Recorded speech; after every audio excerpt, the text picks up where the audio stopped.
AllBall TV. They scared, but I'm not. They don't like comentario. Y suscribe.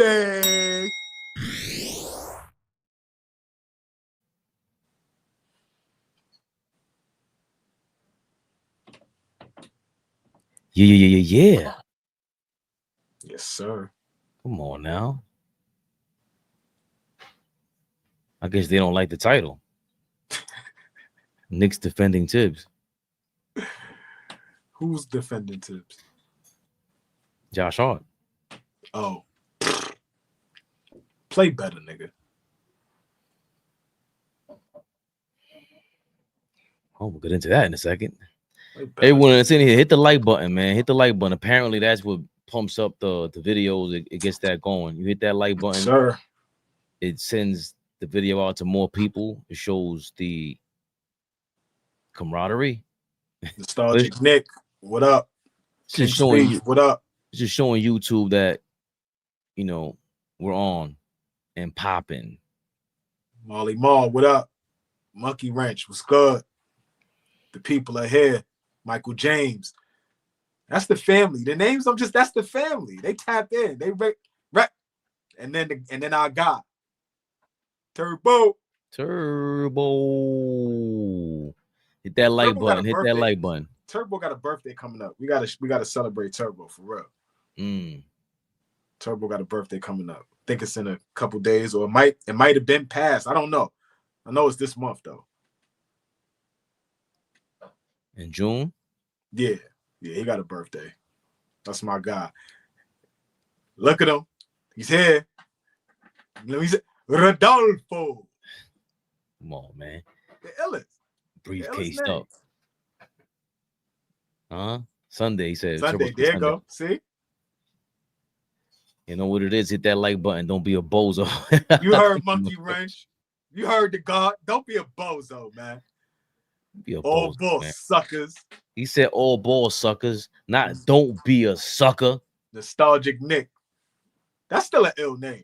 Still a fire name. Which one? Nostalgic Nick. That's nostalgic. I'm trying to think what my favorite name is. Rodolfo is my favorite name all time, like in terms of like, yo, he got the bag. Rodolfo is fire. I can't front. Like, I'm trying to think about it, like if you were messing with a girl and she told her homegirls she was messing with Rodolfo, they'll be like, what? And they meet you, they'll be like, oh, Rodolfo.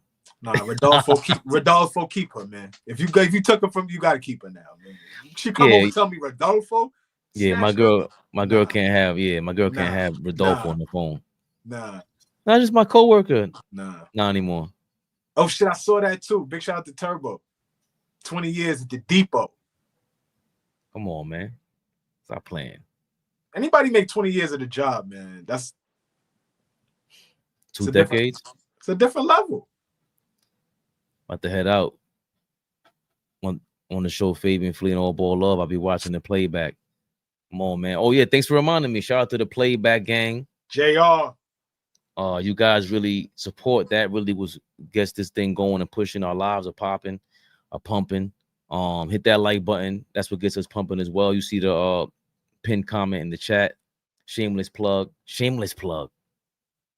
Grab a tee, man. Grab a shirt. It's summertime, man. I heard it's nice in New York City. Down here in the H, it's on fire. So it's t-shirt time. Grab a t-shirt. They scared, but I'm not. Black, white, whatever one you want.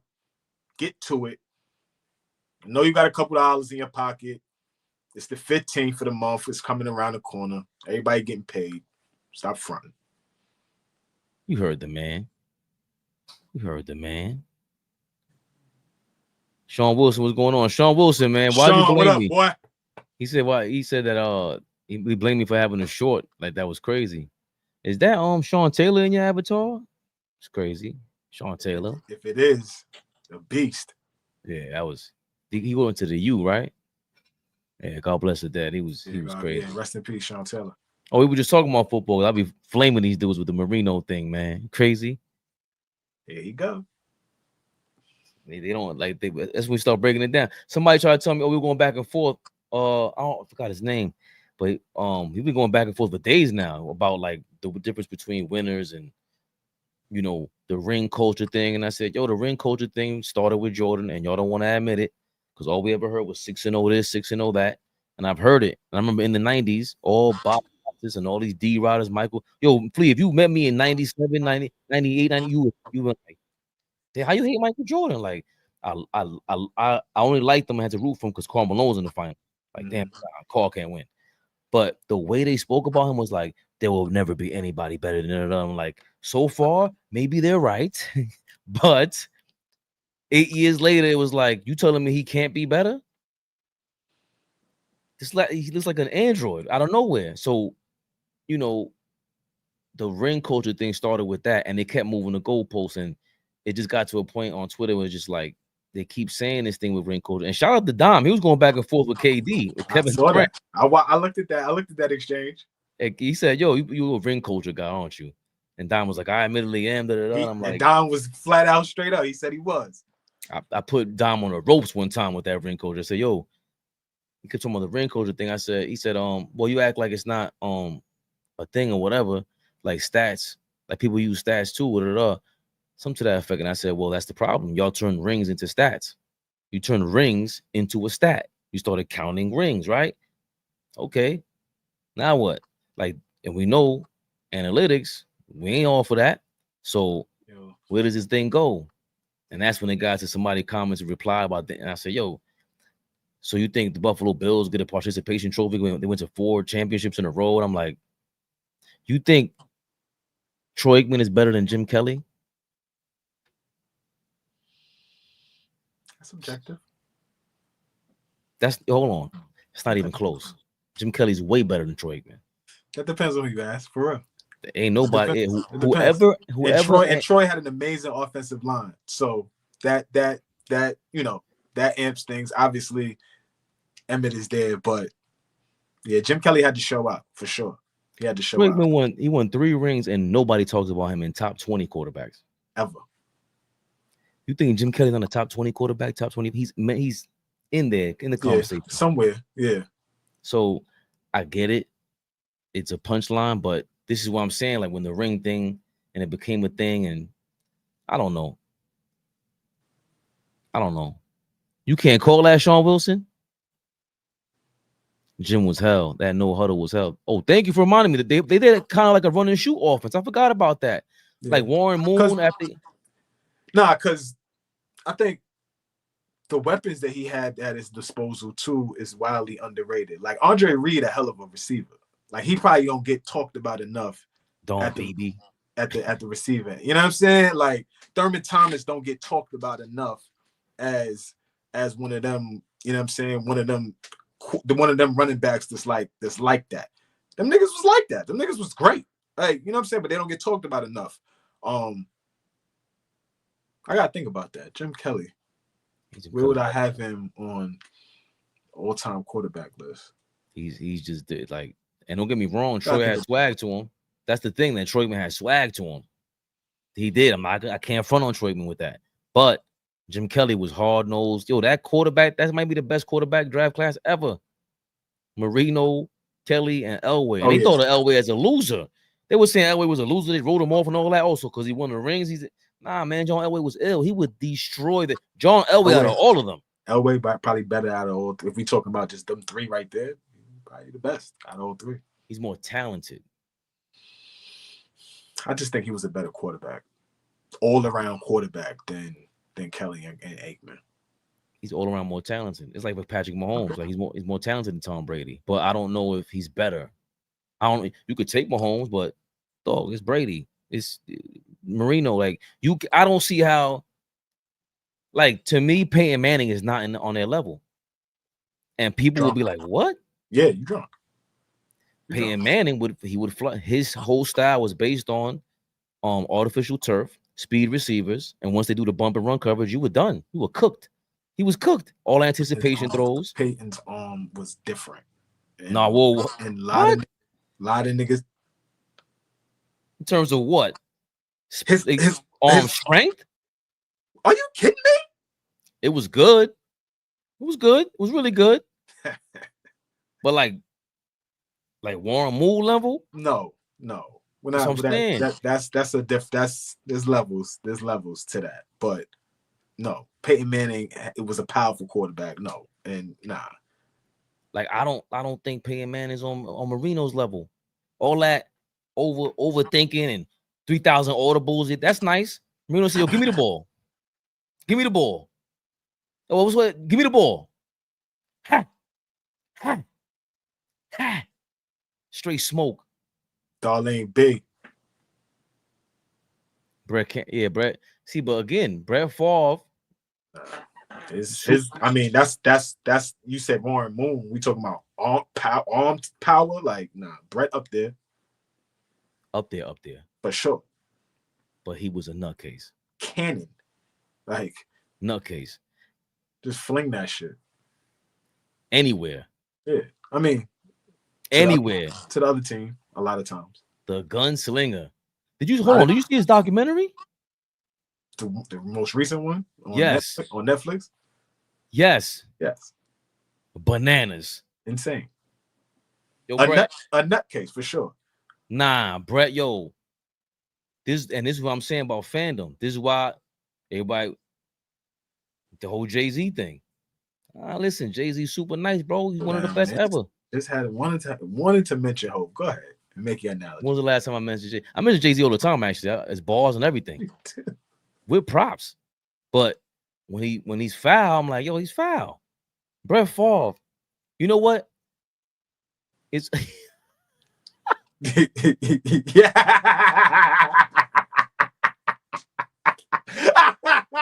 That's good. That's excellent. That's funny as hell. That's funny as hell. That's funny as hell. You know what? Brett Favre didn't have a plan either. And that's we don't want to go down. We don't want to go down the line of Brett Favre, man. We ain't trying to go down that line. That was good. Lots of talk about, man. It's getting this thing in order. Yeah. It's getting this thing in order. How dare I? How dare I? I never even. Big Flea, the biggest, y'all. We here. Appreciate everybody that's tapped in with us so far. Come on, man. I know what this is. Knicks Rehab. Knicks Rehab, y'all. By the way, that is I do not gang bang. Ain't none of that. I do not gang bang. I don't do none of that ever in life. Nothing but macho man Randy Savage and energy. Oh yeah. No, but Fabian madness, AllBall madness, Flea madness, AllBall can't make it. He has, we say technical difficulties. Yeah, heck, appreciate heroic. Hit that like button, man. Yes, Sugar Man. Thanks for getting us in order, Sugar Man. Bodega Mayor's in the building, my guy. Listen, man, we in the building. We're gonna get right to it. Flea sent me a couple links. He's starting some trouble. Wanna be starting something? Got to be starting something. Let's start with this, man. My running man is nasty. If I had the room, I would show y'all, but I'm gonna be cool. Lead a dance in the Fabian. I can't do the running man like that. Nah. You still the running man out there. Nasty, boy. You shitting me? So you do DB, what up, boy? You do the running man till you want to be starting something? I might. Are you a karaoke guy? Me? Oh yeah, catch me at karaoke for sure. For sure. Oh no, you official. For sure. Then you're official. For sure. Only the weaklings of life. College. Karaoke. College online. This one thing I could tell you. When I was pledging. I was online. Take us to the like bowling alley or some shit, right? And so now, we just gotta sit around and watch these niggas, do what they do, and we gotta stand there, right? So now, like, matter of fact, we want to get entertained. Yo, this karaoke night, get these niggas the mic. Y'all go up there and sing. A lot of my line brothers didn't really want to sing. I had to get busy up there and do my thing, and hence, Flea. What my son called me, Fleawell, Maxwell, Fleawell. That was the birth of that. Nah. What did they call you in college after that night? Because that had to be legendary. You hit him with woo. I hit him. Woo, woo, woo, wow, woo. Chill. You niggas chill. Everybody just chill. Everybody calm down. Everybody's just getting excited right now. Everybody getting excited right now. Everybody just calm down. Hold on. Were you doing the Pretty Ricky up there? Pretty Ricky. No. I didn't have the balls to know Pretty Ricky. I would have done it though. Nah, karaoke's fun, man. Karaoke's fun. Shit. We gotta start doing some events with the people. Gotta start connecting with the people. Knicks Rehab events. Those are coming soon. On the low, top 10 karaoke song, Nobody Believes Me. Shout out to my man Steve Campbell. Put me on. I always say this. Dipset, Cam, Hey Ma. I was stunned. Top 10? Yo. Karaoke? Because the thing about the key to karaoke is the crowd got to be into it. And everybody in my generation. And that's a song that a lot of people can sing along to. Yeah. Because sometimes you got to get, like, I know the words is there, and you get, but sometimes you need the crowd to help carry you sometimes, because you get into it and you start forgetting the words because you just, you know what I mean, you in character. If you really get busy with karaoke. You got a kayfabe karaoke character? That's crazy. So do I. I've been thinking of somebody else on stage. Like, hold on a second, me. Bananas. Speaking of somebody else, the Knicks are looking for somebody else still to coach us. And I mean, Sham said a couple things yesterday. He was going bananas. Pat McAfee, he's still killing it, talking slick to his bosses out there. I respect it all. But this was Shams yesterday on the Pat McAfee show, talking about the Knicks situation, head coaching situation. They after the season they let go of Thibs. So is that Bobby Shmurda? What are you hearing about the Knicks coaching situation? Who's going to be the next coach for the Knicks? What I keep hearing from people around the league, Q, is like, what are the Knicks doing, right? What are they doing?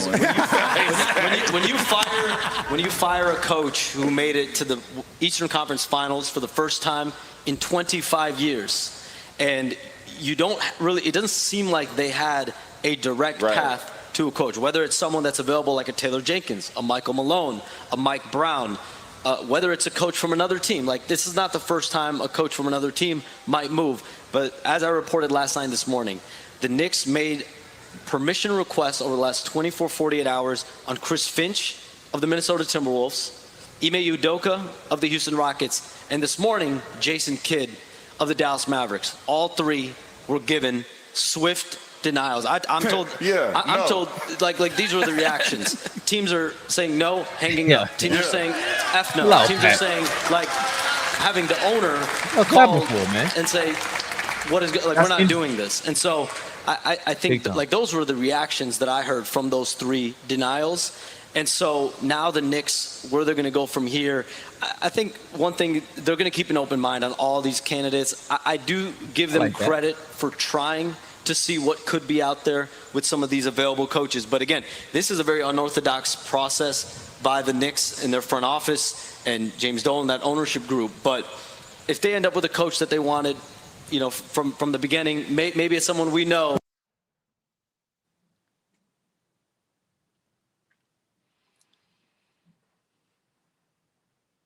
They calling me White Yardie at work now, by the way. It's hilarious.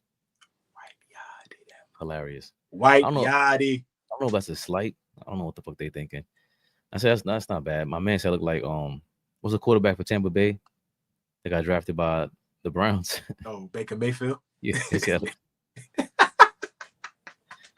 So my man called me Max Strus. Listen, bro, I heard it. Yeah, Max Strus. I heard Steph Curry before. And, okay. Light skinned white people. Now you look more like Dell. Dell.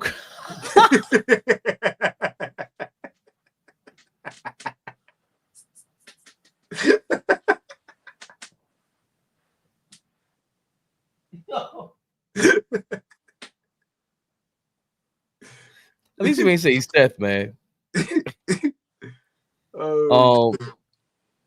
There's some more updates though. The Knicks hollered at some more people. They ain't scared. AllBall said they're scared, but I'm not. He said, "I'm scared today." That's the funniest shit ever. I swear. Scared to death. Dell Perspective TV. Yo, chill out, man. Hell, man. Yo, what's wrong with y'all? Yeah, Sean. The Knicks apparently also hollered at John Calipari, and they have a huge connection with him. See, people forget the Kentucky days. That's how they got IQ. I don't know why they ain't know about SGA or whoever else that was on the team. Who else they missed? Somebody, it's not coming to mind. I think it was SGA they could have drafted. But they did speak to John Calipari about the coaching vacancy, and apparently a key member of the Knicks front office spoke with John Calipari about the Knicks coaching vacancy. Sources tell Clutch Points. The talks were exploratory, and the takeaway was that there was nothing to pursue. Calipari is one of several college coaches the team has interest in. Several. Okay. I did see a report, though, that said John is vehemently not going to even think about leaving Arkansas to explore the Knicks. Why should he? Shout out to Lenzel Grant. He put us on 94 feet of UNC. Big shout out to Lenzel. He was the one who made me realize like the Jerry Jones, John Calipari connection. You know, Purdue chicken out there in Arkansas. Why I believe Purdue chicken. There's a connection there with Arkansas and John and yeah. I mean, Calipari has all the connections in the world. I don't know how he would coach. Like, he's not known for that. You know, he ain't known for winning. He's one and done kind of guys, and that's tough. Even though in this climate of the one and done, getting the Giannis and the super team feel to it, it seems like somebody you may want to go after. I mean, John, I thought, you know, that stint in Jersey, right? I thought it was okay, right? I don't think it was bad, but I don't think it was great, right? They were a playoff team, I believe. They made the playoffs for the first time in a little while. Obviously, you run into Michael Jordan in the first round, you know, that's tough. But the last time we had Calipari in the league was you know, we getting close to 30 years ago. So, I mean, but he does pump out great players out of Kentucky. Tons of players come out of there and become great pros, like not just good pros. He continues to pump out great pros for a very long time. But coaching on the NBA level is different. It's completely different. And you know, does he have that attention to detail right now that it takes to coach on this level and win on this level?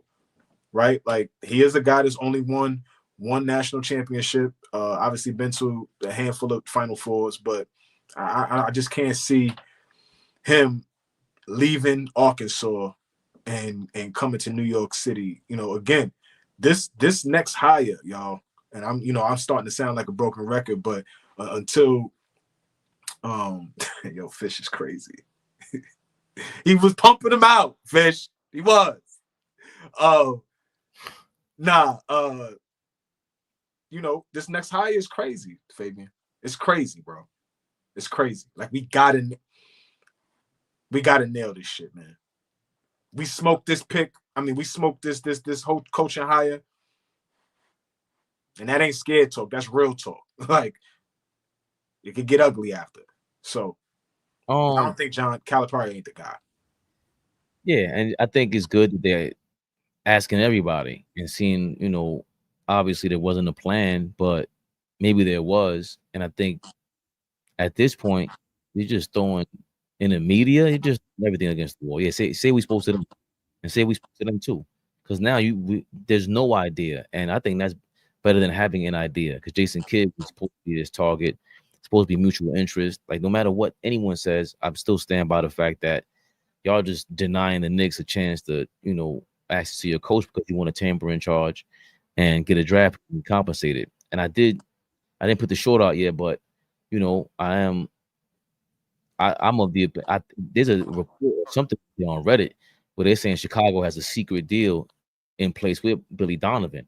And I know Billy Donovan was the Knicks before, and I'm high on Billy Donovan. Like, I don't mind Billy Donovan. I think you know, just people forget he's the first to have Kevin Durant play defense and at least, you know, show something against the Warriors when they're in when they lost 3-1. And Chicago has been competitive. They somehow always compete. Didn't have great teams. But he has an under 500 record with Chicago. Under 500. Who would coach him above 500? I mean, that's a great question. You know what I'm saying? The only one, like, no, you got me on that, bro. Right, Great question. But if you're singing his praises on him being able to elevate Kevin Durant on playing defense, he did give up a 3-1 lead, right? He is that coach. And I'm just saying that he's a little subpar, if not really under par. You know, he doesn't have a winning record. But like you said, it is. I don't know why we're so attached to bringing in somebody with some New York fabric. Like, do we necessarily need to bring in somebody that has New York flavor to them? I saw somebody ask a question, you know, just going through the social, so somebody asked a question about, you know, why won't we be a little unorthodox about how we're doing this coaching search and look for the guy that fits as opposed to the name? Like, why are we not looking at the perfect fits? Like, they threw out, you know, why are we not looking at a Will Hardy? Yeah, he's under contract in Utah, but does he like that situation?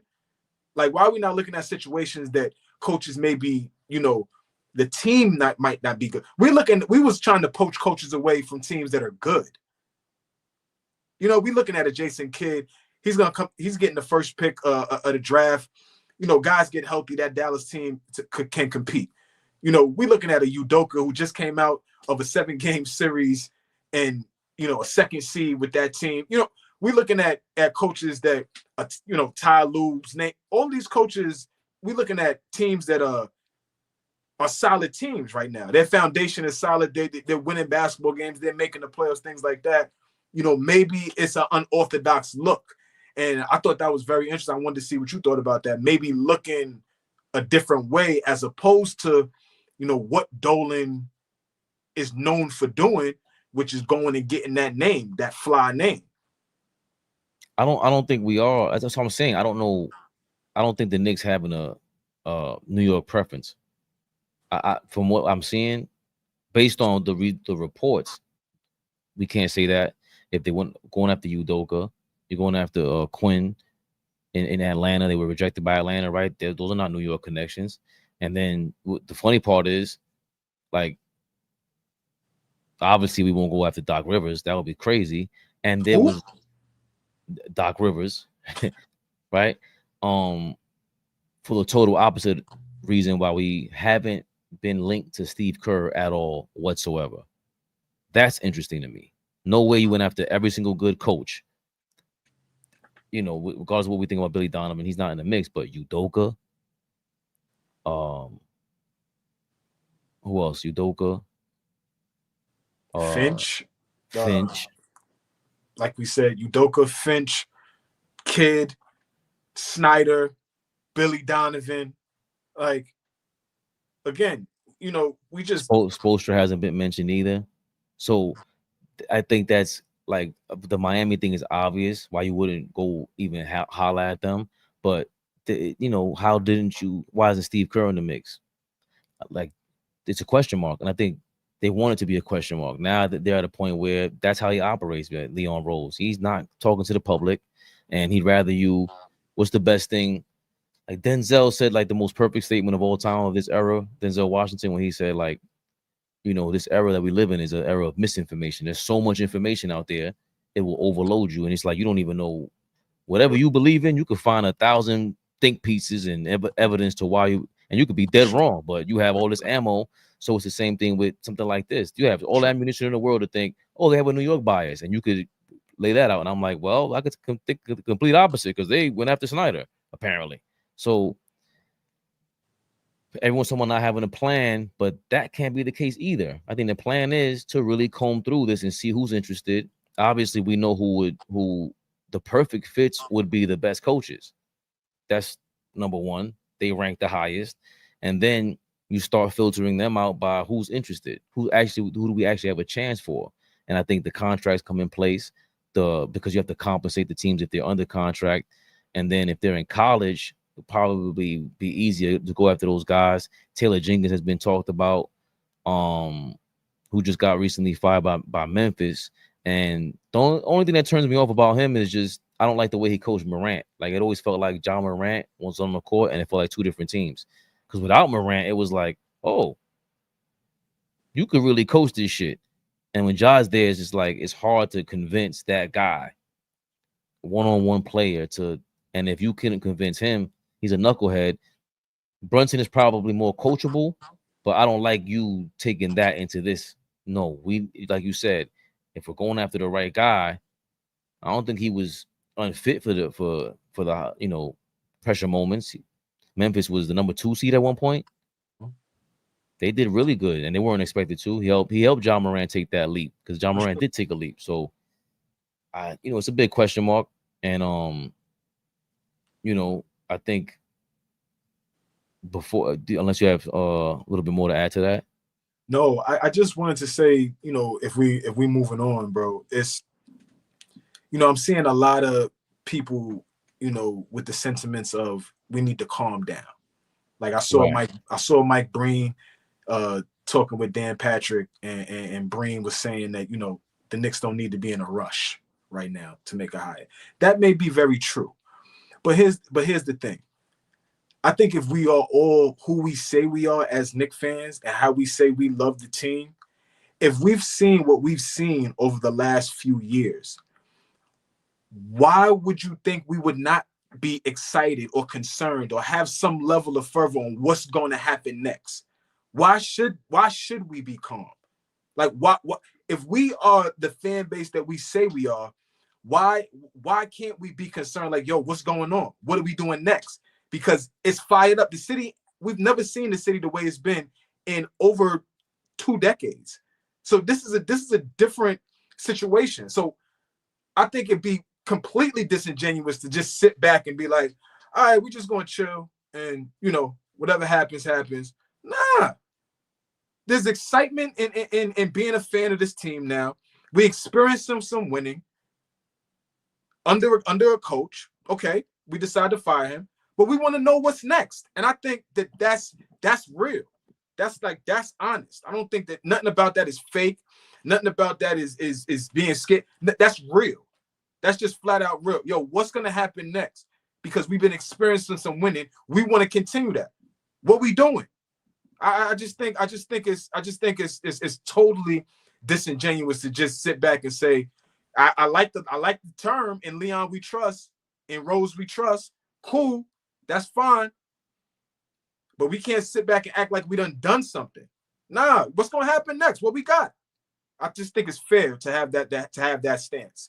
And to be calm too. If you are one of the fans, it's like, yo, everybody calm down. I think that's totally fair. I think both sides are equally, fine to be. But don't say, yo, everybody just chill. Everybody needs to chill. Nah, we need to keep their feet to the fire because we are actually experiencing some real winning as a team. And I don't think the Brooklyn Nets would have got this sort of attention. I don't think the Clippers would have got this sort of attention. I don't think the Milwaukee Bucks get this sort of attention.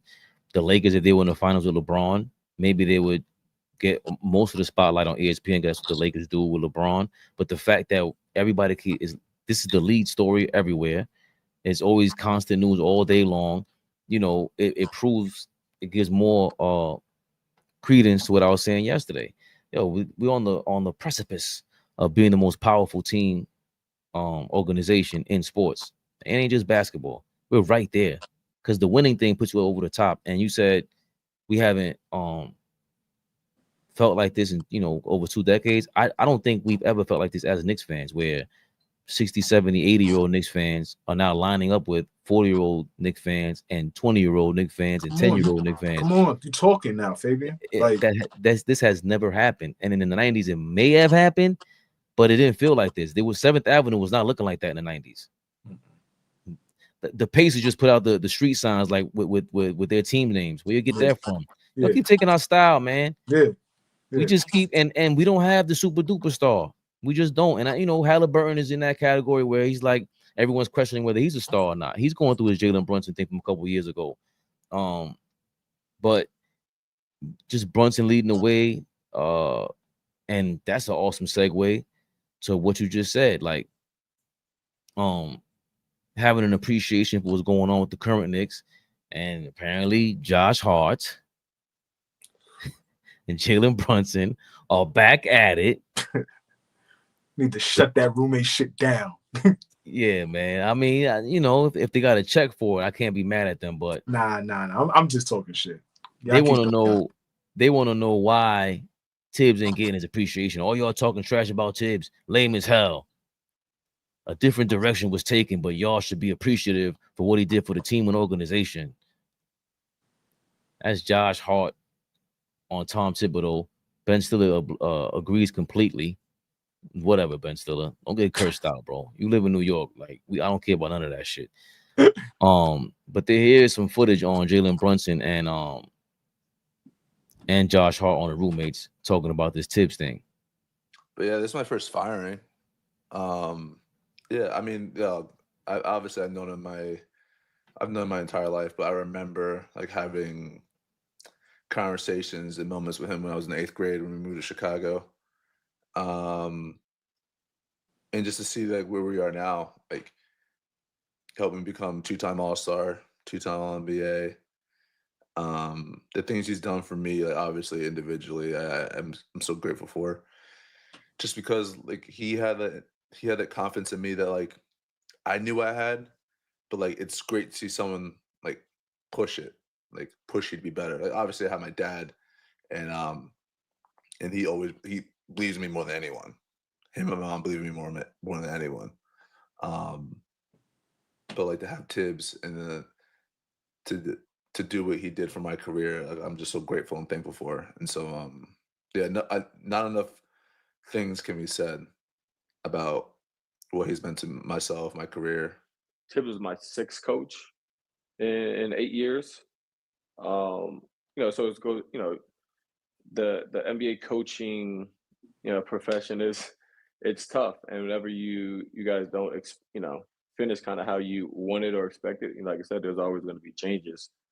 It's that was a tough one, but I just think that there should be nothing but praise for him and his time, in New York. I agree. 100%. And now there's a coaching search, and how everyone on Twitter has their own opinions to who should be hired, who shouldn't be hired, who wants to be hired. Yo, why you laughing at us, Josh? You know why he's laughing? Because he is one of us. You on Twitter with us. Like, why are you laughing? Like, why are you laughing at us? Like, if you were any better in that Pacers series, Thibs might still have a job. They might have still said, we'll keep you for another year. Like, play like dog shit in that Pacers series. Absolute garbage. I get it. I understand you holding your man down. Obviously, you guys aren't the ones that were voting for Thibs to go. Or maybe you were, and this is a slick way of doing it. That's corny. That's corny because I want to get to the real. Because they asked you a question after game 6. They asked you a question. And you looked at, and I'm talking about Jalen Brunson, y'all. They asked him a question, and that was the first time I've ever seen Jalen Brunson be like a smug motherfucker. He was real smug about answering a question about is Thibs the guy to help y'all go to the next level? Like that was a bad question. And 72 hours later, he gone. And 2 weeks later, y'all are having a eulogy on the roommate. Man, get the fuck out of here, man. Get the fuck out of here. Like, be real with us. Because there's a lot of us out here. Everybody in the comments, we love y'all. Me and Fabian, our OG Oba. Like, be real with us. We the real fans. Be real with us. Why is he no longer there? Did you struggle in the Pacers series? Why did you struggle? Maybe I need to go watch the roommates. How about that? Maybe I'm getting caught up in clip culture. Because that's the thing too. Maybe I'm getting caught up in clip culture real quick. Darlene B did say she watched the whole thing, so maybe I need to go watch. But at the end of the day, well, they could tell us. They could tell us. I don't want to hear no more fucking eulogies and no more think pieces about Tom Thibodeau. Get him the fuck out of here. He's gone. Let's move on. Let's move on. What's next? Y'all know how I feel about this. These niggas is being so fucking disingenuous. Josh, and y'all know I love Josh Hart. It pains me to talk like this about Josh Hart. But he was trash in that Pacers series. And it was visible.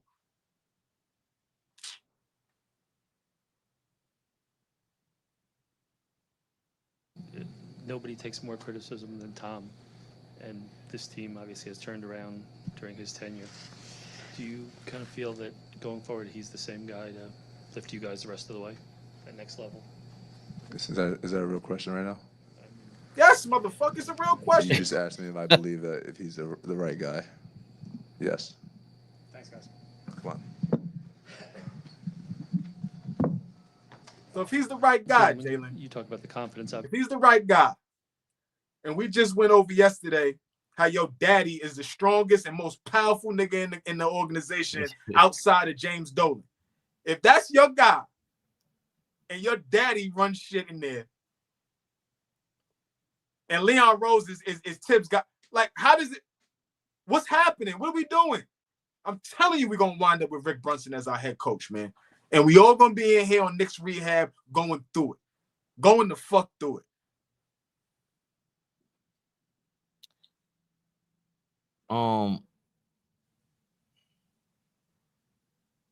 It is their first episode of the roommates since, you know, getting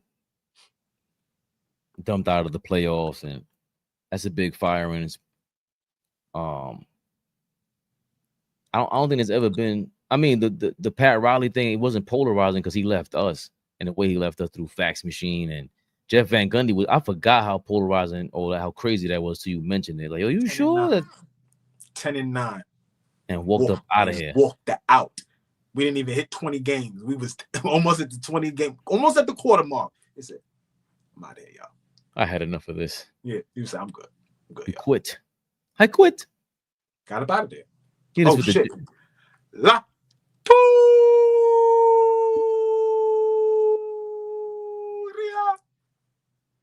AllBall is not here, but you know what he says? Bro? Be respectful to the ladies. Tory B, what up? Yeah. Jeff Van Gundy, he quit like Jeffrey in an episode of Fresh Prince. I quit. He started pushing shit over. Dropped the vase. He dropped the vase. Was wilding. Pieces of lint. Wow. Jeffrey was wilding. Jeffrey, what a coinky thing. Jeffrey Van Gundy. But like anything else, I mean, it did kind of go viral, but anything else Josh Hart would have said would have went super viral. Anything he would have hinted at not liking Thibs, super viral. I would have loved for them to push back, like, yo, so what happened with you arguing with Tom Thibodeau though? Like, do you think that had something to do with that? Was there, you know, is this different than previous years where we didn't see that be so demonstrative? Maybe you guys, we always, and you can answer however you want to answer, but that's our issue with podcasts like that. Because if you live in a world where you're gonna just respond to things and you don't want to go to the press conference and be real, well, this is your time to be real. But you know, again, they're trying to go to the Derek Jeter route. You know, they're trying to go the Derek Jeter route and be safe. So I really, like you said, I think the Tom Thibodeau thing, I appreciate it, even though there's other reports of Tom Thibodeau not holding practice, not holding end of the game situations for the Knicks. I saw those reports too. Right. Like, of course you were holding on to this information until, like, you're leaking information week by week now. Shit that you already knew. Obviously it'll be more detrimental if you leak that out in February, but you had to have known a lot of this stuff. Even when that article came out, I think not Ian Begley, the other guy, that I don't really care for him. Who? Fred Katz. Fred Katz. Yeah, People said that to me. Bro, I'm gonna tell you why. I'm not saying he's not a fair reporter, but I've seen when Julius Randle was chucking 8 threes a game, it's like he's doing exactly what the Knicks want him to do, this, that, and the third. And then 2 years later, 2 years later, when Randle got hurt and he was injured, got the surgery, came back, the next article in the Athletic from Fred Katz was, well, Julius Randle said he actually watched himself on tape for the first time in his life, and he's going to take less 3-pointers. Like you just said 2 years ago that was a good thing. Oh, the flip flopping and the yeah, like it's just a clear bias for the Knicks, for whoever it is. You be pumping whatever they want, and that's part of the reason why Flea said I don't want to talk to you ninjas, man. I don't really want to know Jalen Brunson. I don't want to know. I really don't want to meet y'all. It would feel weird. I would just say what up, yo. I appreciate you, everything y'all did for the city, but other than that, I want to be able to have no bias, because I'm gonna hurt your feelings. God, people that I love. You know me, Flea. I'm the biggest Pac fan in the world. I have a lot of criticism about Pac. The way I talk about him sometimes, you would think I wasn't a fan, but I know where he stands as, to me, he's the GOAT. That's the GOAT, and I still got criticism. So, I understand Josh Hart's position, Jalen Brunson's position. They can't do that. That's family. Yeah. They don't. You also don't want to. You don't want to prevent him from getting another job. Well, he's put himself in a tough position to get another job. I don't think we're going to see Tom Thibodeau as a head coach on any NBA level. Yeah, I don't see that probably ever, really. If you do, even if that's the case, you don't want to be on that side. For sure. As I ain't doing that to Flea. I don't care. You ain't kicking my man while he's down. Yeah. There's enough, like he said, there's enough opinions that already, expressed the flaws to Thibs. Let me tell you the good things about Thibs. I'm holding them down. Like, y'all should appreciate him. And okay, cool. And y'all do that. But I'm gonna continue to criticize him and whoever else is the damn head coach, Josh. I'm gonna continue to criticize anybody in the orange and blue, including your monkey ass. That's what we do, Josh Hart, Jalen Brunson. We argue, dead heated arguments over you hogging the ball, Jalen. I held you down. That's a fact. I just, there seemed to be a level of calm, and I know they're professionals, and I know, like you said, they can't give a lot, but there seemed to be like a level of calm with those guys today, and maybe they know. Obviously, what am I talking about? They obviously know more than we do, right? Just in terms of having their ears to the streets. Their ears a lot closer than, what we could speculate on, what Shams could say. So I'm sure they know something, right? I'm sure there's a lot of conversations going on right now with a lot of them, right? Because, if this was an ultimate Dolan decision, once he said, I'm gonna give the final acts, but he's fielding opinions and anecdotes from guys on the team, then there's got to be a lot of conversation with Jalen Brunson. If they're going to keep Josh Hart, with Josh Hart, obviously Cat and your core guys, on who you think is the guy that we need to bring in here now. Because, okay, the situations and the things finally have come to a head, and it came to a head really nasty in that Indiana Pacers series. Home court advantage, losing the first two games, going down 0-2. The way we lost those games, right? Then, being in that series, Josh Hart during that sit down said he never felt like they was down 3-1. And Brunson rebutted with, no, nigga. I felt like we was down 3-1. So is everybody's emotions on the same page? Those two guys, and everybody's different, but those two guys have been playing with each other playing on the same team, on the same team for a long time now, right? The chemistry, just knowing each other, right? College and getting to the pros. And they not on the same wavelength in terms of sense of urgency. Josh is talking about he had all the confidence in the world. You did not look like that in the Pacers series, my brother. You did not shoot like that. You did not attack the rim like that. You did not defend like that. Nothing about how you played in that Pacers series said anything about confidence to me. But now we talking about down 3-1. You felt confident. Get the fuck out of here. That's why I'm feeling like I don't like how they did that just now. And again, I got to go listen. But if they just sitting there being disingenuous and all that shit, I ain't feeling it. At all. And if Mikal Bridges and these coaches, and these players got the coach fired, it wouldn't be the first time in NBA history. I did allude to this, and you sent the the clip earlier. I didn't know Magic Johnson, the legendary Magic Johnson, was going to be on First Take. He said a lot of things, but you sent this clip, and man, I haven't watched it. I wanted to save it for this, but let's see how he explains the. You've never heard this? No, I haven't heard this from on First Take, but just no, not on First Take, but just the story, of course. Oh, okay, okay. That's what I referenced when I said, yo, they fired coaches before. Players have fired coaches before. This is probably the most famous one ever in basketball history. This is Magic Johnson explaining, getting Paul Westhead fired during his early tenure with the Los Angeles Lakers. Saying that they need a change. Okay. So, it's on you now then. If you wanted Thibs out, and whoever they bring in, it doesn't matter who they bring in. It's on the players now. They got to deliver a championship, because you're saying it wasn't our fault. It was Thibs' fault, right? And so when Westhead and I had our little thing back in the day, and I went to Jerry Buss and said, hey, he's got to go, because he's hurting the team. So when they let him go, then it was on me and the Lakers to prove everybody wrong that was the right move, and we were able to do that. We won the championship that same year, right? And that's all I've ever said about this thing, right? It's Thibs' Flea. Flea is Thibs' defense attorney. Nah, it ain't about Thibs. It's okay. We make the change. It's on the players now.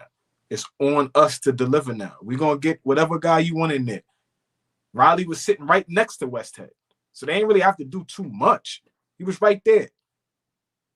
He was the assistant by then. At that time, came off the radio. By then, he had stopped. He had got off the radio. Got off calling the games and was right next to Westhead. And he's learning there. Of course, he played for the Lakers. And I have as much as Pat Riley did us dirty as a Knick, obviously as a coach, you have you got some love for him. That's where the hate comes from. But I got a little extra love because he's the one that showed Joe Hammond love. He says anytime he sees Joe Hammond in the building, he shakes that man's hand because he took the roster spot. It was up for grabs, him versus Joe Hammond for the Lakers, and he knew Joe Hammond was ill and that he basically took the spot, and he wanted him for, I don't know if it was the quota for black people and white people at that time, because there was a quota back in the day. The Knicks have an infamous quota that they always have a white boy at the end of a bench. That's been since the 70s. That's documented. But back to the matter at hand, Magic. The one thing I could say about Magic Johnson that I'm hoping that Michael Jordan does bring to the table for this NBC thing appearance he's supposed to be making, Magic Johnson never comes off disingenuous, except on Twitter. His Twitter game is horrible. It's awful. But I don't feel like it's him tweeting. Right. Well, no, I think it is him. I think it is him. You think it is him? I just never feel like it's Magic, but he just says simple shit. But like something like that, he's not afraid to really talk about anything. I'm pretty sure there's certain things he's like, no, we ain't talking about that. Like, it's too personal. Certain things at this point. He has the infamous crazy interview when he's talking. I forgot what homeboy's name was. He was like, "Yo, yeah, I used to have 10 girls backstage," and that's like late 80s. That interview, they sitting outside and he's talking to I can't call the name the guy he's talking to, but you wildin'. That wasn't yesterday or recent. Okay, but that's still him. Like, this is who Magic is. Yeah, that's what your point is. Yes, my fault, bro. I understand.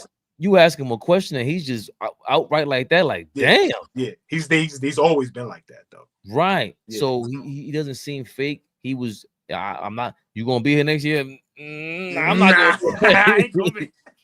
So he was saying he wanted Caruso to be on the team and they should have signed a big man for Anthony Davis. Obviously, there's just a lot that goes on with the Lakers. Giving up KCP and Caruso and paying. And it sucks that he has to call him out, but paying Taylor Horton Tucker, like, they paid him $9 million. They said when they may have given that to hold on to Caruso or hold on to KCP. Definitely hold on to KCP with that. Caruso maybe not, but that's just, it was crazy because they were going after Kawhi, going after Westbrook, and he's just, to be the voice that does amplify this thing. And he's saying what we're saying. Because every time you ask me, you're like, yo, are you sure if we have a coach? Because you keep throwing it, you think you slick, Flea. You think I'm gonna duck it. You think I'm ducking the smoke. You say you confused by it. You ain't clear about my position. I don't care what coach you throw at me. Yeah, they on the spot. Championship. It was the final, it was the conference finals last year. The Pacers made the conference finals the year before. Guess what? Next year, you like Magic Johnson said it actually better than I could. Y'all got him fired. Regardless if it was one or two of you guys, regardless if it was Cat. You guys, it came to a point where y'all basically said it's not our fault, it was his fault. Right. Y'all saying what we're saying. So if that's the case, it better not be your fault next year. It better be a W. Put up or shut up now. You can't get better than what Matty just said, bro. And it's that he smoked that. He smoked that. And that's that old school shit that we're talking about. There's a lack of accountability in this era. Even with my kids, I always remind them, like, I don't care what did you come up with that thought? Like, or did your friends come up with that thought? And you guys have this echo chamber of like, yeah. No. That's why I'm a devil's advocate. I only sometimes I'm like, do I really believe that? Challenge yourself. Mm-hmm. Magic Johnson clearly has no problem challenging whatever it is. And we know the history behind with the Lakers. Jerry West was a lunatic. That they said he was the winning time, show was exaggerated and wasn't. Yeah, they wilded him out in that shit. They wilded him out. But I don't think it can't be. It has to be, even if it's an exaggerated portrayal. Rest in peace, Jerry West. God bless the dead. Even if that is the case, you're the same guy who was like, "What you doing, Phil? What you doing? Getting with the daughter of the owner? I don't approve of that." Very vocal about that. Where does he get off? Do it? Well, I'm the logo, motherfucker. What you talking about? So Jerry, I love me. When he told JJ Redick, what did you do to impact the outcome of a game? These old school dudes, like when they let you into the mind of a competitor, because that's what they're thinking. Like, yo, you want to compete right now? We can't play ball anymore. But guess what? This is how I think. You want to talk slick? This is what real slick talk is, from the real deal. So when Magic lets you in, opens that door a little bit. And again, maybe that's part of the reason why Stephen A. Smith is on that show, because he gets to pull in these guys. Yeah, I got Magic Johnson to just text me this, that, and the third. And it's like, we forget that that's what that is a lot of times. And I just love being reminded about that in case I forgot. Hold on, Magic is a character. He's a caricature right now. But Magic was Magic for a reason, man. Yeah, I think the sentiment of what Magic said, he nailed it, right? Like, guys, we got guys out of there. We got the coach out of there. And so now it's time for them to put up or shut up. Really. They got to come to play. Like, they got to come to play for real. Like, ain't no taking steps back. I'm talking shit and saying, oh, we're going to be fighting for a play-in next year, but we can't do that.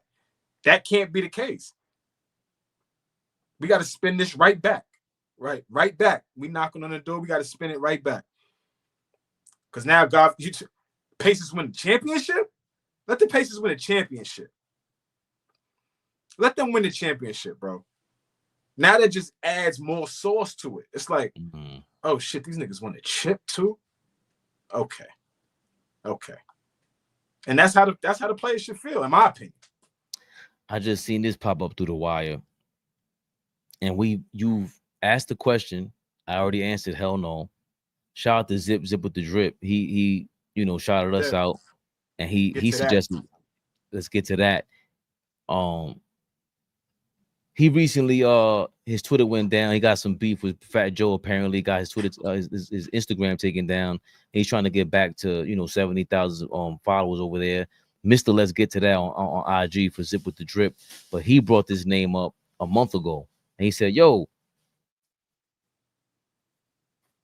you got your son over there with the New York Knicks.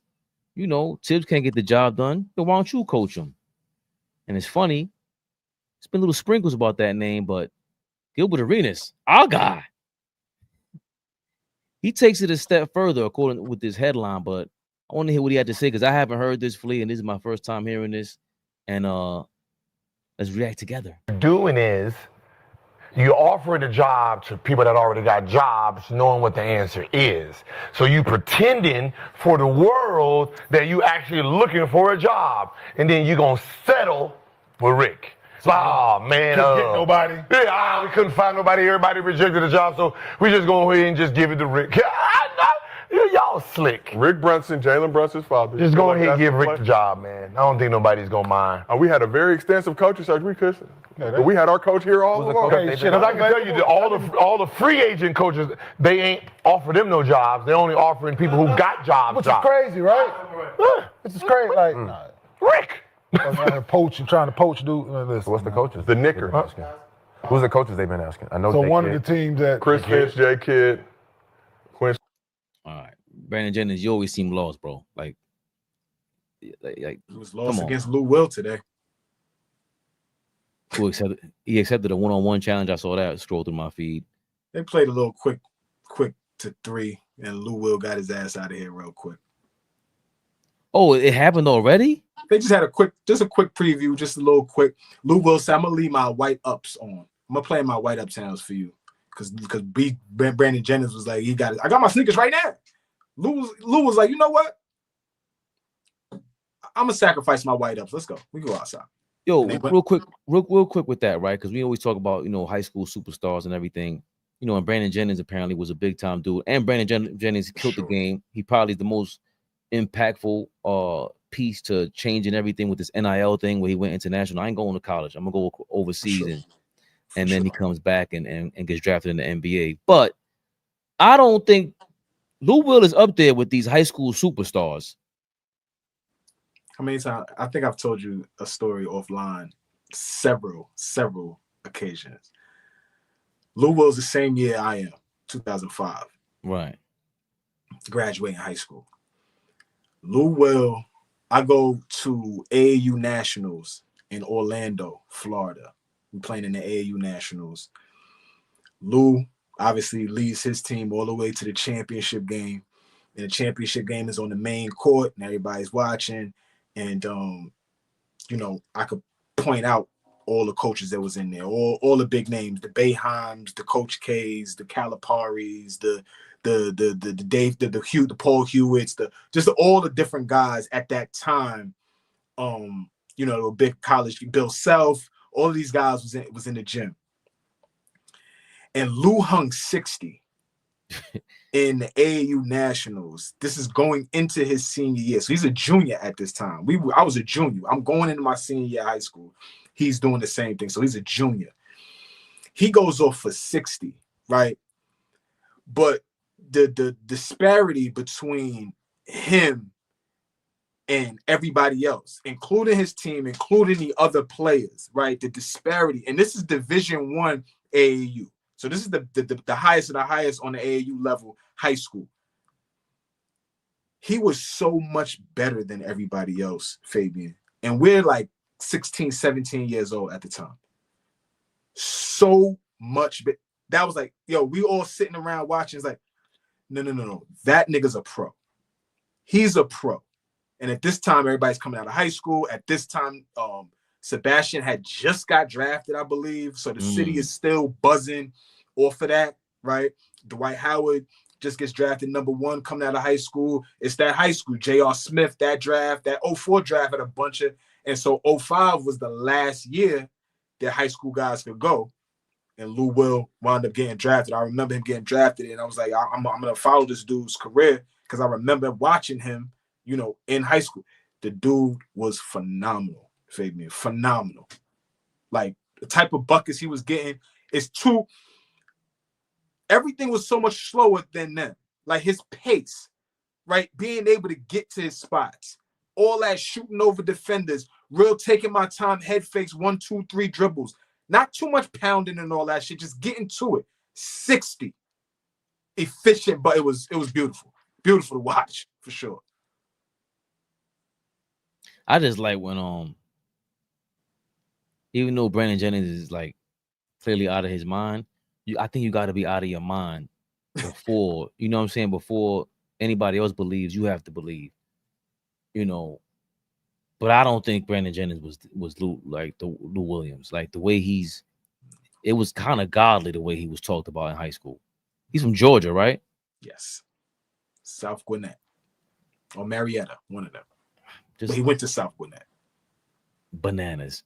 But going back to what Gilbert Arenas was saying, all the Knicks setting up to get Rick Brunson, like, does that sound? I mean, I understand that we got clickbait and all that, but at this point, is it possible? We can't I can't leave anything off the that, table. bro. I can't dismiss that because, again, our franchise player is Jalen Brunson. Our franchise player is Jalen Brunson. His dad has been on the bench how many years now? At least 4 with Thibs. So we getting a new coach. If we bring in a new coach, is there a guarantee? Is part of the getting the job, I have to keep Brunson on my coaching staff? Is that a stipulation? How many people are gonna, want to be interested in signing up for that, even if they don't even have a pre-existing relationship with this dude, right? If you bringing in somebody, unorthodox, because obviously we hollered at all the people that already occupied with jobs. So I'm telling you, I'm being funny. There's a little humor to it, but there is some level of seriousness to it that the hire might be sitting right there, and we really might just hire Rick Brunson, and this might and we go from there. I am not an advocate of that. I'm gonna tell you that right now. I'm not an advocate of that. Is he assistant coach on the bench? Does he have some type of experience on the bench? Of course. Yes, he has some level of coaching in his bag, but I don't think that that's the right hire right now for what we need. Like, I'm going to stress this again and again. This is the most important hire in Knicks history, in my opinion. For where we're at, you're talking about we've never seen this, Fabian. The last time the city was on the buzz like this, it probably was in '73. I was young in the '90s, but I was a heavy Knicks fan. I was watching it, and it wasn't like this. The buzz, how invested people are. It's a little different. Obviously, social media and just everything changes. It heightens things, but this feels different. And for where we at right now, how we building it, we 10-9 and Jeff Van Gundy comes into the door, I'm done. This is after going to the finals in '99, going back to the Eastern Conference Finals in 2000, and then comes in the next year and says, I'm good. Only this time we fired the dude instead of him quitting. And we went in a down spiral turn after that. So I just think that this is a super, super important hire. We got to nail this shit.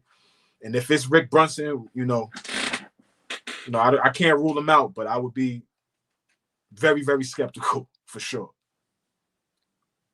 And then the only thing I could think of was Jeff Van Gundy.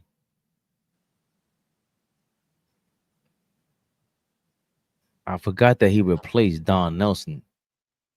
He didn't actually replace Pat Riley. So to have Jeff Van Gundy, because Patrick got Don Nelson out of there, right? Because he said he wanted Shaq over here. He wanted to run, and Patrick didn't want to fucking run.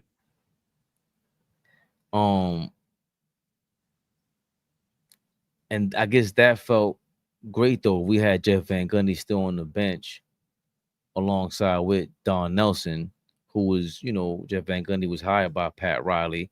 Pat Riley, who was a dude that was ahead of his time with analytics, apparently back then, keeping stats his way. But to have Jeff Van Gundy there, obviously Stan Van Gundy became a head coach. It's not like Stan Van Gundy, none of us believe in him as a head coach, but he was still on the end of that bench under the Pat Riley tree. Spoelstra is under that Pat Riley tree now.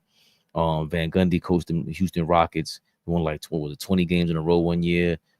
27 or 22, because the Heat won 20. Yeah, that was who was the point guard? Skip was on that team. He was a starting point guard? I believe so.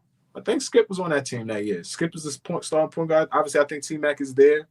Is that a T-Mac year, or is T-Mac? It was, but he was hurt. But he was hurt, right during that stretch. Right, because that's a lot of the stuff with T-Mac, where it's like, you can't make it out of the first round, and you had that winning streak. They had that winning streak without you. So there's a lot of Scola. They Louis Scola's on that team.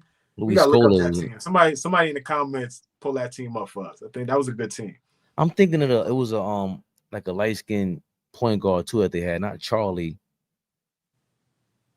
or maybe a small power forward.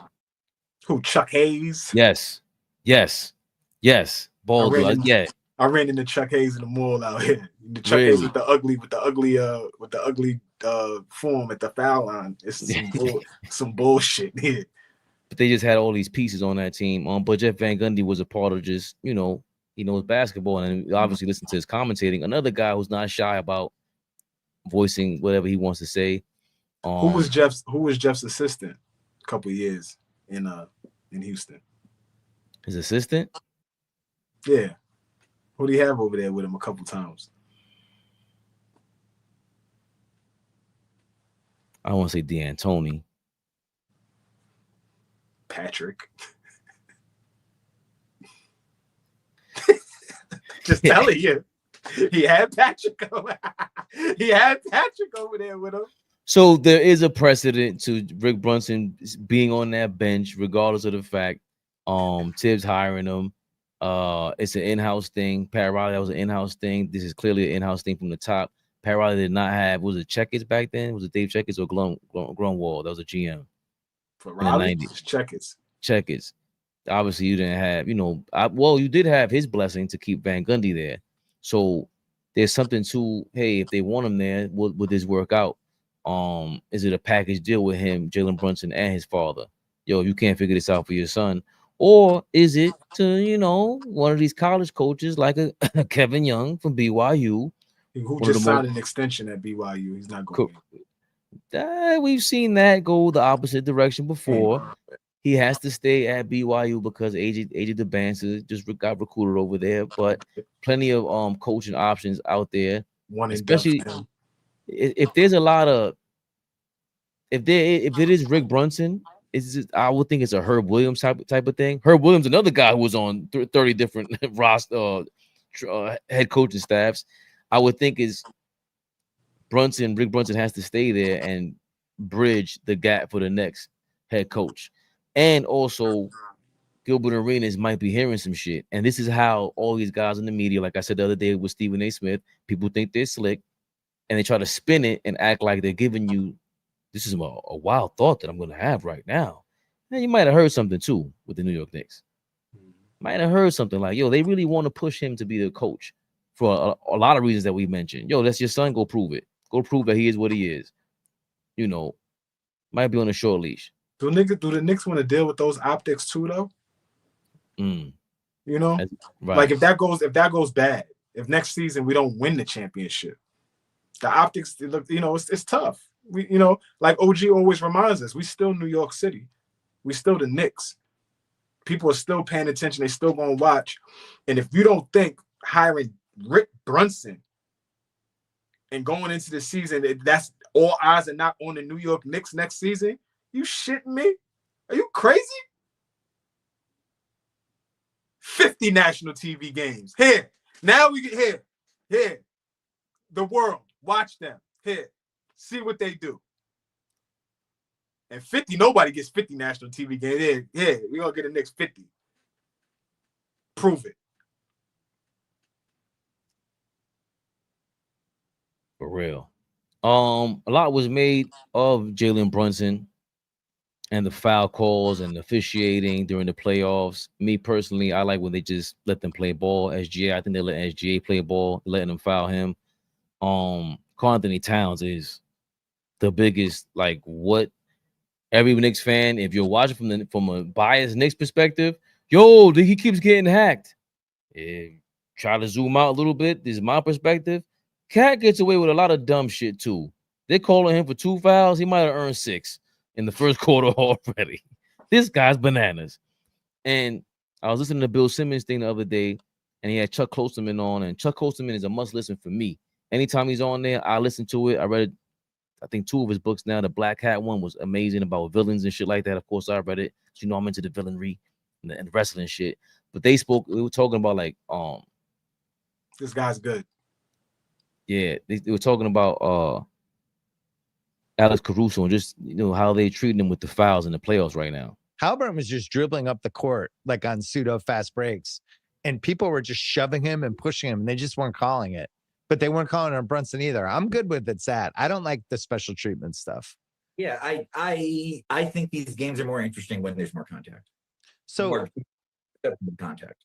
So we're in this stretch where OKC, a team that I feel like people can't get a handle on because the defense is so good. Defense is something that's never really resonated with people in the same way. Like the 2000 Ravens, that it just doesn't work as well as offense because people understand offense better. So you have that. You have Indiana that their star is somebody that is a guy who averages 18 points a game in the playoffs. And people are like, he's got to step up. It's like, this is who he is. He averages 18 points and 10 assists a game and leads the team and makes everybody better. He's not I got to step up guy.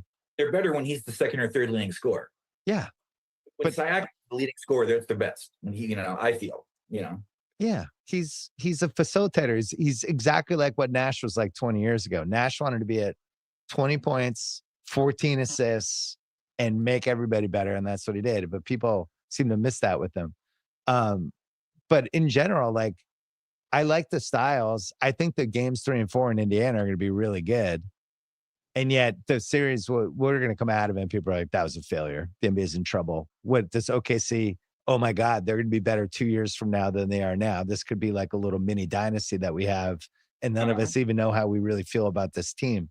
It's almost like you need some sort of controversy, scandal, bad blood behind the scenes, something for people to care beyond just the basketball stuff. That's what the Lakers did so brilliantly, right? Shaq would show up fat every season. Kobe would get mad at Shaq. Phil Jackson would do these veiled barbs at everybody. It always seemed like they were teetering on a collapse and they would pull it together for the playoffs. And people are like, this is amazing. This is exactly what I want. Whereas OKC is just like, we all like each other. We're just going to keep winning. Yeah, but it does seem like there's a basketball thing to discuss, which is, I don't know, it's so odd now. You're watching a game and it's the second quarter and one team is up by 19 points. But then you're in this weird situation where you're like, well, it's now so common for this team for anyone to come back from that deficit. Like, right. You don't feel safe at all. Well, yeah. So do I got to keep watching and then possibly in game 2 where it just never really changes, Yeah, but then with 4 minutes left, Indy's down 20.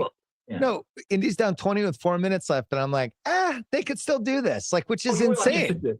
I was early. Because what happened is I kind of lost attention, but I was kind of following the score. And at one point it sort of tightened up a little bit, but it's a weird thing. It's weird if it's fun to have these great comebacks, but it's also strange if all leads are meaningless, Yeah. But because everyone shoots nothing but threes, if you shoot a little better than your opponent and they shoot a little under what they normally do, it becomes like a 25-point margin. And I don't know how that can be fixed. Well, the other thing that changed it, like the Celtics were the guiltiest of all of this, where they have a lead and then they change how they play because they slow it down and they're trying to protect it. And that seems like that screws up a lot of stuff too. It's interesting with this, because I was thinking about Scottie Scheffler too. The US Open is coming this week and he has like the best odds to win a major in a while. I think he's like under. But this isn't plus. We would never have a Scottie Scheffler range where it's like, yeah, Tim Duncan's really good. They're interesting. So it's just kind of happening over here. And it seems like almost that was the inevitable outcome. Basketball is the upside that there's more guys, right? So when you were that happened with him, otherwise he's just dusting dudes in these tournaments. And people I'm looking for the part where you talk about Alex we got to Caruso. take a break, and I want to talk about franchise moves. By state, I think people have struggled with OKC. Like LeBron's doing this podcast with Nash. Someone talks about sports, but it's 80 followers. Somehow there's a lot of ways to score. I think we all have. It's like somehow it's like this is it's always this thing back and forth where it's like if somebody is great because they're physically imposing, they're insulted that people don't view them as more of a skilled craftsman. But if someone does all skills and they're all talent, then it's like, this guy isn't even that good, really. This is fake somehow. It's like I don't know who is the person who's like, I'm happy the way I'm perceived. Like, what NBA player is happy? Maybe Mike Conley. I don't know. This doesn't seem like anybody's happy with how other people view them. Yeah, but it's maybe either for all things. Maybe it's true for me and you. I don't know. Maybe no one is pleased with how they are seen. well, I think. Well, it's like Kyrie's a good example. Kyrie, the respect everyone has for his. He's the best at that I think I've ever seen of any player ever, then with my eyes. But he's not one of the 50 best players I've ever seen. You know, it's just I was supporting the Dallas trade when way that we don't really see Kyrie most Irving guys not one of the because 50 best no one players is you that ever famous seen? for that long. He But might we've not. really seen changes in him. Yeah, And it's then almost with something celebrities that have that, but not athletes. You know, LeBron used to constantly and add over time. at it, and he has all these different things. He mentioned Durant, myself included. I think Durant's the best scoring for 2009 or something. The game, if the team needed a basket, he could just go in the paint and dunk on someone. You know, Durant can get his shot. There's no question who's the greater player, but Because that would just be a dumb, like whoever said that on a TV show or a radio show. things because the expectation is. Damn it. I thought I found a clip. My bad, Flea. My bad, people in the comments. Chuck Klosterman basically said one time in there with the foul baiting, right? Because they were saying Alex Caruso was getting away with a lot. Like when he was guarding Joker, you could see like they were letting him get away with murder. Like he would get mad physical, and then you see every other game, every other possession. You couldn't get that physical with SGA. And the way Chuck Klosterman broke it down was, yo, you know how everybody has that friend who's like always gossiping about everybody?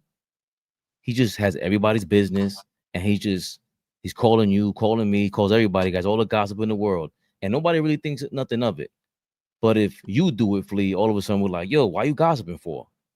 It's like, depending on the person that does it that often, it plays a trick on your mind. Like, how come, you know, Ball could get away with the bochinche, but Flea can't? And it's the same thing with the fouls. He was like, yo, when you see someone who plays defense like that and they're just being aggressive all day, the referees already have it in their mind to let them get away with it. And they let them get away with all that, just the human side of basketball. Like, and that's what we're saying about Cat, not sliding your feet and not being aggressive and just being, you know, just the lack of assertiveness that we talk about. And even his approach to the refs, well, I say like, yo, if Draymond is cursing the refs out, if he's doing that, how come you can't take a page out of that? And even when I said Josh Hart is going talking to the refs crazy, he gets calls. There's no way you can't get calls, Cat. It's your approach. And you keep coming at the refs consistently like that, they'll get tired of it, especially when you start really D'ing up. Because Caruso's known that he's an all defensive guy, but there is a lot of plays where I'm like, that's a foul. And that's why I would say maybe when you checkmated me, when I said every defensive player is dirty, and you're like, well, what about Kawhi? I'm like, well, he's a genius. Damn, that every defensive player isn't dirty, but they're so aggressive. Draymond Green is so aggressive. If they really wanted to, he would be fouled out or kicked out of every single game. But because he's aggressive, the referees already have, we're going to allow you to get 25 fouls today. It just is what it is. You know what I'm saying?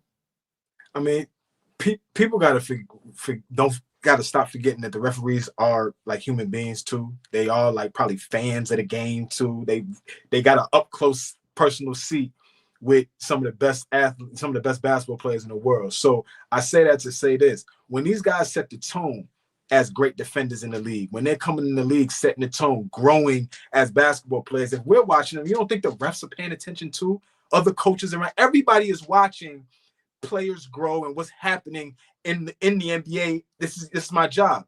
So I say that to say they have set this tone, like you're saying. They've created this I'm watching it and getting used to who they are as players. And now Patrick Beverly could get up in you, pause, because he set the tone. Like that's who he is. So I'm gonna allow him to be the player that he is. Guys like, I don't know, guys like Cat, if he was to try to change up like you're saying, Fabian, I think it would come off phony. I think it would come off fake. I think it would come off like whining as opposed to being demonstrative and being firm about, yo, they're fouling me. It comes off as who he is. More laid back, not really confrontational type of dude. So you asking him to be somebody is not. You naming guys like a Draymond, like a Josh Hart. They're able to talk to the refs like that because that's naturally who they are. who they are. I'm going to talk to you with a tone, with an approach. The connotation behind what I'm saying is going to be like, oh, okay, this nigga's talk. Okay, I need to listen. What's up? Even though I don't like it or I do, like, I need to hear you. All right. But, you know, with Cat, regardless, it's not going to come off as, yo, listen to what I'm saying, man. I'm not getting calls down there. They pushing me up my spot. Yo, take a look at this. Take a look at that. It's going to come off as whining as opposed to, yo, help me out there. You know, I'm getting touched up a little bit. However you come off. But it wouldn't come off the way you're hoping it would because he's just not that type of guy. But I did think he was doing some of that, especially with like Draymond was trying, like he thinks he's slick. People think they slick. Like I see right through you. He was he thought that Cat had turned around and he inspired this aggression from Karl-Anthony Towns when they played. Karl-Anthony Towns gets 2-3 fouls in the first half. He gets benched and he said, yo, I like that. That's the Cat. If he plays like that, I don't know what we would do with him. And he was trying to take credit for it. And it's the same thing with the 90s Knicks. Even with the way the Pistons, the Rockets, the Magic, the way they played ball in this playoffs, in case we forget, what the Rockets were doing to the Warriors in these playoffs, that was all the same exact thing that we're talking about with Caruso. The referees are like, we're going to let this go. So maybe the Knicks going into next year, again, going back to last season, this is a reference, my one-time episode reference to last season, the 2023-2024 season. We just naturally had a physical style to the game. So hard fouls and just Julius Randle that's another part of it. Randle being that big, it's almost like we don't know what the foul is. Like we don't know how to call this. The LeBrons of the world, Shaqs of the world, we don't know how to call it. So when they're aggressive, it's like the referees are just going to be like, yo, it's a 50-50 call. Like the way they fouled Shaq was crazy. Anybody who got, like, if you fouled anybody else like that, you're going to jail that night. There's no ifs, ands, or buts about it. But when you have players on the team that do adopt that style, you saw with these playoffs, the intensity picks up. It's not just a fandom thing. You are a fan first if you're going to be that nice at basketball. So you're going to want to play hard. You're going to want to step up your game to do your thing because that's how you defeat any sort of competition. Oh, you think this is your only skill set for today? This was your strategy coming in here? All right, well, watch this. We'll bust your ass anyway. And that's what we did with Detroit, right? Like Brunson took over, crossed them over, ended the series. So when he broke that down, I was like, damn, that was just such an ill way to put it. Like, you know, even though Karl-Anthony Towns, it would be disingenuous for him to all of a sudden, you know, adopt that. But I think if he does change anything, we do talk about the mentality and how you talk to yourself like that first, before the referee, before a teammate. Yo, are you holding yourself accountable? You know, I want that foul. How badly do you want the referees to ref you differently? How badly do you want it? Because you keep whining and asking them is not showing that you really want it that bad. That means that you're asking. You don't ask nobody for shit. You take it. The same way you score a bucket, you taking that bucket. You get in the and one. You earned all that shit. And if you can't earn it, you're gonna will your way there. That's what the Mamba mentality is. And anybody else who just does it. The Derrick Rose thing, I always try to reference Derrick Rose because it's like, yo, imagine being that injured all the time and he's still just at peace with himself and just that confident and just still willing to go. Grant Hill, just a lot quieter at it because Derrick Rose is another quiet guy. So it starts with that mentality first, and it has to be the way that their inner voice. And your inner voice is, if that's your inner voice, bro, that's your inner voice, that the shit that we hear, that's how you talk to yourself. That's a foul. That Muppet shit. You heard what Kyrie said. Stop. Kyrie also was laughing at it. Yes. I don't always agree with the voice changing and all that, but like Kyrie, nice try, bro. But Kyrie don't get ref like that. Kyrie's earning that basket. He's not a great, foul getter, foul baiter. He's, avoids a lot of contact. He's just super skilled. But he's getting to that basket and he's long arm and everything. Yo, they was up double digits against Philly, and Derrick Rose was still in the game. And it was the fourth quarter with like nah. How much time was left in the game? They were up double digits on Philly. That's crazy. It's insane. That's your man. That's your man.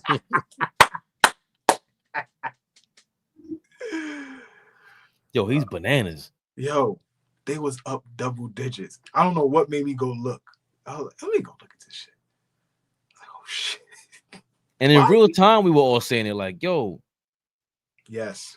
I remember now. I was thinking about back. I was like, yeah, in real time, it was like, why is he still in the game? Get him out the game.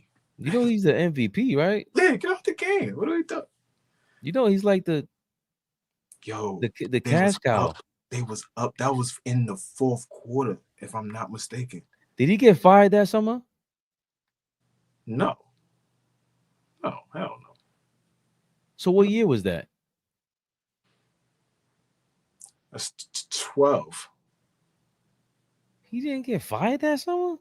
I don't think so. Well, I might be wrong. But I think 11, they made it to the conference finals. That's Derrick Rose's MVP year. And then the following year is the year he gets hurt in the first round. 2015. Oh, so they fired in 2015. But 2012 was the year Rose got hurt. Damn, it was 2012. The following year, and then when they got bumped by Cleveland, I think that was his last series. Because Derrick Rose had finally come back. Jimmy Butler was ascending. That was the David Blatt year. Cleveland Cavaliers beat them. Braun hit that three in the corner to win that game. Derrick Rose hit a game winner that series off the glass.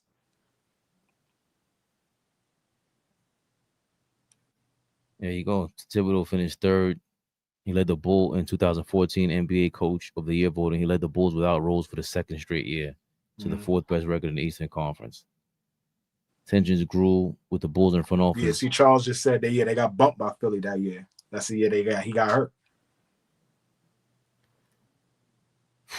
And then Minnesota said, "You know what? That's right. Pooney, my brother Charles is watching. He was working for Philly at that time. Oh wow. Yeah, doing some event coordinating, I believe, or ticket sales, something like that. But he was rocking with them at that time. So did you meet Mikal Bridges' mom? I think she was working there when they thought he was going to get drafted by Philly. That's right. I don't know. That's a good question, Charles. If you heard us, you connected with Bridges' moms? I think Charles told me a story one time where he saw Chocolate Thunder, Daryl Dawkins. That's a hell of a nickname to walk around. Chocolate Thunder. He said, "Nah, famo." Okay. I know that's a crazy question to ask, but it was just such a crazy story. Yo, they could have drafted Mikal Bridges and Drew Holiday. Like Philly. No, they drafted Drew. Oh right, and then he had to. He played for him. Did he miss a year? I know his girl was sick. That's later on. That's in Pelicans. I think that's New Orleans. Yeah, Drew was an All-Star with Philly. Wow, that's Drew's first All-Star was with Philly. How do you not see that? Like we're talking about, Drew like was tough that year. That Philly team is good.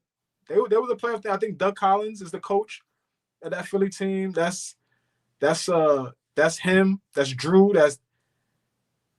That might be Evan Turner. That might be Iggy. That might be Iggy. Andrew Bynum was there. Yeah, but I don't know if Andrew Bynum was a part of that helping them win. But Bynum was there for sure. Your man showed up with the fro. With the blonde joint? Was that when he had the blonde joint? I don't even remember the blonde joint. His afro was ridiculous. That was the perm after the joint that he permed. One of the wackest afros in history of mankind. It was nasty. Good shout out to Andrew Bynum, though. I think he was dealing with some mental health issues at the time. So yeah, maybe. Because without him, Lakers don't win shit. No. Sorry, Cole. They drafted and traded him. Yeah. But I just even because they were on the Pelicans, it was like y'all traded Drew Holiday for what's his name? Eric Bledsoe. Did Drew Holiday get traded for Eric Bledsoe? Yes. Really? Yes. Because Jason Kidd was coaching Eric Bledsoe. That's another reason why I don't want Jason Kidd. I think he had Giannis playing the 2 or some dumb Drew shit. Holiday was traded for Eric Bledsoe at one point? Well, I gotta look it up now. Yeah. Drew Holiday. That was the year after they beat Portland. They spanked when they had the one who just crashed his ball. Yo, DeMarcus Cousins is crazy. Bro. See, here's the thing. Right, here's the thing, right? Right, here's the thing. Right. Listen. Nah. He would never do that in the NBA arena. He would never do that in the NBA arena. Ever. Wouldn't even think about doing that in the NBA arena. So to turn around now, like apologize, obviously you got to do damage control, but you would never do that in the NBA arena. Ever.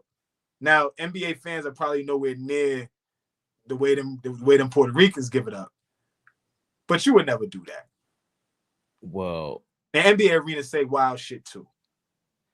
Everywhere says wild shit, but my thing was with DeMarcus Cousins, your dog. I don't know what happened, and whatever happened.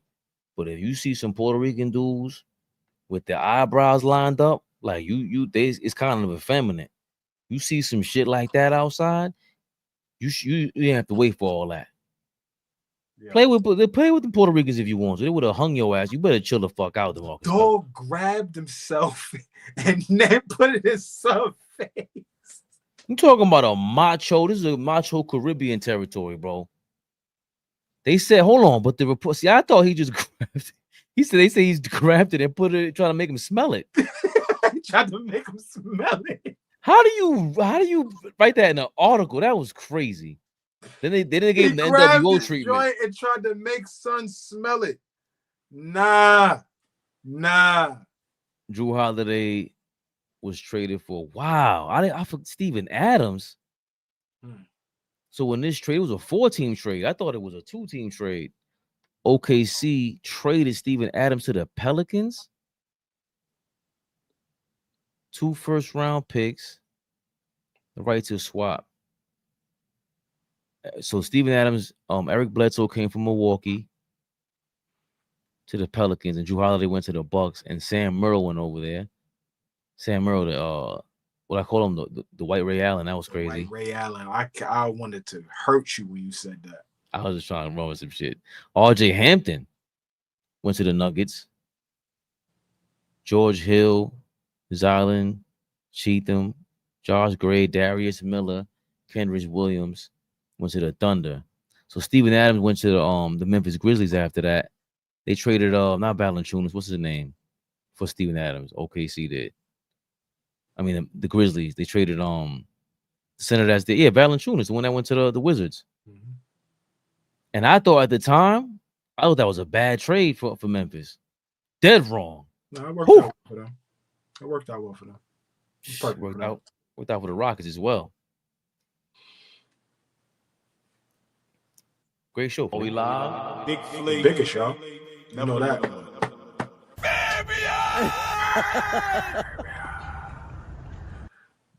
We shall be back. OG be back tomorrow. Got some technical difficulties. To say the least.